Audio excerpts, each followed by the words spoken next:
எந்த ஒரு டிசீஸ் கண்டிஷனோ இல்லை ஏதோ ஒரு கண்டிஷன்லேயும் வந்துட்டு ஓவராக பயப்படக்கூடாது.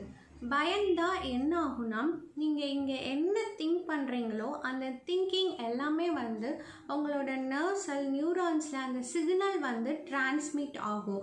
ஸோ ஈவன் ஒரு சிங்கிள் திங்கிங்க்கு கூட தாட்டோட அந்த வேல்யூ வந்து பயங்கரமாக இருக்கும்.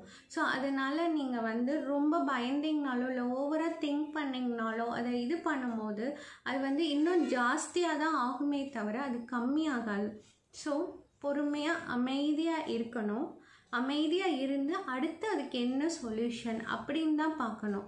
நீங்கள் ஹாப்பியாக இருக்கும் பட்சத்தில் ஓவர் திங்கிங்கை கம்மி பண்ணிட்டு it's okay, take it easy அப்படின்ற ஒரு சென்சேஷனில் இருக்கும் போது நீங்கள் குயிக்காக ரெக்கவரி ஆகிறதுக்கும் வாய்ப்பு இருக்குது.